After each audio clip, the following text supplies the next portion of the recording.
అందరికీ నమస్కారము. మనసిచ్చాను 30వ భాగము. ఏంటి నువ్వు చెప్పేది నేను వినేది? అసలు మమ్మల్ని మా జీవితాల్ని వదిలేసి వెళ్ళమని ఎప్పుడో చెప్తే అష్టదరిద్రంలాగా మమ్మల్ని చుట్టుకొని ఉన్న నిన్ను ఇంకెంత నీచంగా తిట్టాలో నాకస్సలు అర్థం కావట్లేదు అని అసహనంగా అంది వసు. ప్లీజ్ ఆంటీ, ఒక్కసారి నేను చెప్పేది వినండి. ఆ తర్వాత మీరు నన్ను మీ ఇష్టం వచ్చినట్టు తిట్టండి. నేనసలు అడ్డు చెప్పను. ఎందుకు అర్థం చేసుకోకుండా అరుస్తూనే ఉన్నారు మీరు? ప్లీజ్ ఒకసారి నా మాట వినండి అని అర్థించింది వసుని. నీ ప్రేమ నీకు దక్కేలాగా చెయ్యాలా? నా కొడుకుతో నీ పెళ్లి చెయ్యాలా? ఈ ఆస్తులన్నిటికీ నిన్ను యువరాణిని చెయ్యాలా? నా కొడుకు పక్కన నిన్ను భారీగా నిలబెట్టి అంతులేని సంపదలో నిన్ను ముంచి తేల్చాలా? కనీసం మా ముందు నిల్చోటానికి కూడా అర్హత లేని నిన్ను తీసుకువచ్చి నా కోడల్ని చేసుకోవాలి. కోట్ల ఆస్తికి వారసురాలు చెయ్యాలి. ఎంత అపురూపంగా పెంచుకున్న నా బిడ్డ జీవితంలోకి నిన్ను తీసుకురావాలి. ఇదే కదా నువ్వు చెప్పేది అని ధృతి మాటల ముందే ఎక్స్‌పెక్ట్ చేసినట్టు మాట్లాడుతున్న వసుని ప్లీజ్ ఆంటీ ఆపండి అని ఒక్కసారిగా అరిచింది ధృతి. ఆమె అరుపుకి వసు మౌనం వహించింది.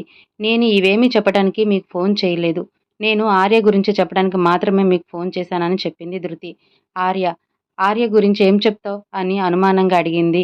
ఆంటీ, ఆర్యకి యాక్సిడెంట్ అయ్యింది అని తన ఏడుపును ఆపుకుంటూ చెప్పింది. వాట్? అని గట్టిగా అరిచింది వసు.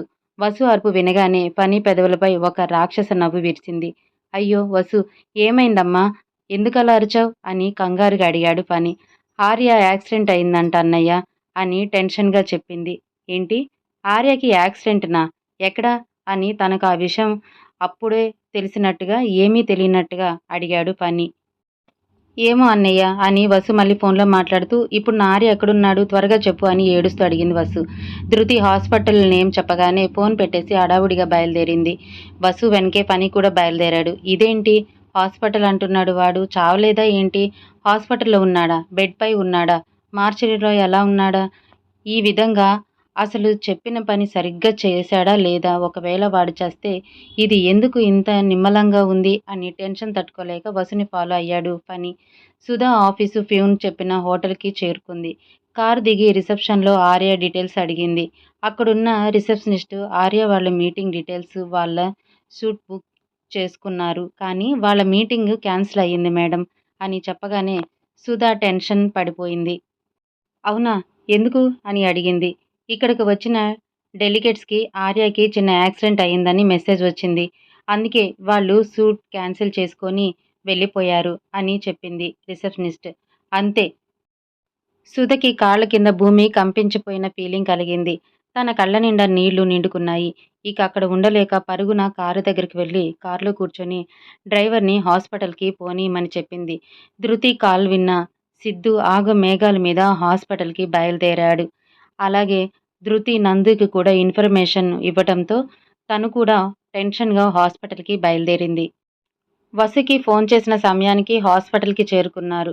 వాళ్ళిద్దరూ నందుని చూడగానే ధృతి తన ఏడుపును ఆపుకోలేక నందుని గట్టిగా హగ్ చేసుకొని ఏడ్చేసింది.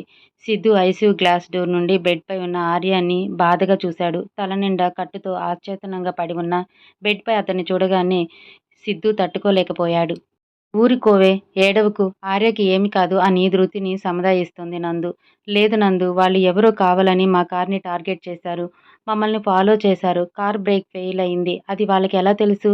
అలా తెలియబట్టే కదా వాళ్ళు ఆ వెహికల్‌తో మమ్మల్ని ఫాలో చేసింది. నేను అప్పటికి దిగనని చెప్పాను. తను అలాంటి పరిస్థితిలో ఉంటే నేను ఎలా తనని వదలగలను? అయినా తను వినకుండా నన్ను కారులో నుంచి కిందకి తోసేశాడు. కనీసం నేనైనా ఉంటే ఆర్యకి ఆ దెబ్బ తాకకుండా ఆపేదాన్నేమో అని వెక్కుతూ చెప్తూనే ఎంతలా ఏడుస్తుందో ధృతి. ధృతిని ఓదార్చటం నందు వల్ల కాలేదు. ఊరుకోవే, ఆర్యకేం కాదు. తను ఖచ్చితంగా క్షేమంగా బయటపడతాడు అని తనకి ఎంత సర్ది చెప్తున్నా కానీ ధృతి బాధ తీరటం లేదు. సిద్ధు ఐసీయూ డోర్ దగ్గర నుంచొని డాక్టర్‌ని మీట్ అవ్వటానికి అతనికి చాలా అసహనంగా ఉంది. అవన్నీ అతన్ని చుట్టే పొంచి ఉన్నా గానీ అలా ఎలా నిర్లక్ష్యంగా ఉండగలిగాడు అని తన విసుగుని దాచుకుంటూ డాక్టర్ రూమ్‌లోకి అడుగుపెట్టాడు ఆర్య. ఫ్రెండ్‌ని అని చెప్పగానే డాక్టర్ చిన్న స్మైల్ ఇచ్చి అతనికి సిట్ ఆఫర్ చేశాడు కూర్చోమని. సిద్ధు చైర్‌లో కూర్చొని ఆర్య కండిషన్ ఏంటి అని ఆతృతగా అడిగాడు. కొంచెం సీరియస్‌గానే ఉంది. తలకి దెబ్బ తగిలింది. తనకి కాబట్టి ఈ నైట్ గడిస్తే కానీ ఏమీ చెప్పలేము అని చెప్పగానే సిద్ధు హార్ట్ ఆగిపోయిందేమో అన్న ఫీలింగ్ నో డాక్టర్ ప్లీజ్ అని అన్నాడు సిద్ధు నిస్సహాయంగా. మా ప్రయత్నం మేం చేస్తున్నాం మిస్టర్. ఆ తర్వాత అంతా ఇక మాట్లాడలేకపోయాడు డాక్టర్. సిద్ధు తన 2 చేతుల్ని తన జుట్టులోకి పోనిచ్చి మౌనంగా మారిపోయాడు. వసు హాస్పిటల్‌కి చేరుకొని ఐసీయూ దగ్గరికి రాగానే నందు, ధృతి కుర్చీలో కూర్చొని కనిపించారు. ధృతిని అక్కడ చూడగానే వసు ఆవేశం కట్టలు తెంచుకుంది.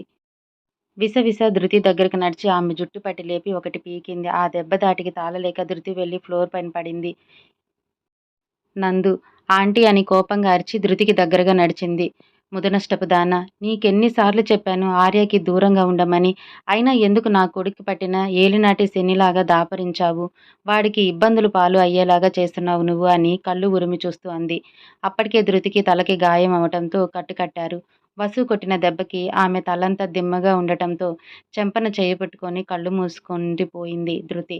నందు ధృతి 2 భుజాలు పట్టి పైకి నుంచోబెట్టి ఆమెకి ఆసరాగా ఉంది. ఆంటీ తన పరిస్థితి ఏంటో తెలిసి కూడా మీరు ఇలా ఎలా చేయగలుగుతున్నారా అని కోపంగా అడిగింది నందు. మాట్లాడకండి. దిక్కు మొక్కు లేని మిమ్మల్ని చేరదీసి మంచి చేసినందుకు మీరు మాకిచ్చే బహుమతి ఇదేనా?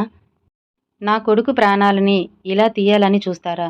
ఇందులో తన తప్పేముంది ఆంటీ? తను కూడా కారులోనే ఉంది. తనకు దెబ్బలు తగిలాయి కనిపించటం లేదా మీకు?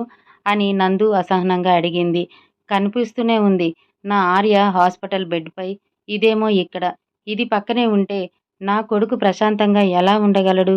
అసలు ప్రాణాలతో ఎలా ఉంటాడు? ఆంటీ మీ ఇష్టం వచ్చినట్టు మాట్లాడకండి. అసలు ఎందుకు మీరు ఇలా మాట్లాడుతున్నారు? అని నందు కోపంగా అడిగింది. నేనెందుకిలా మాట్లాడుతున్నానో నీ ఫ్రెండును అడుగు అని ఆర్యని చూడ్డానికి ఐసీయూ దగ్గరికి నడిచింది.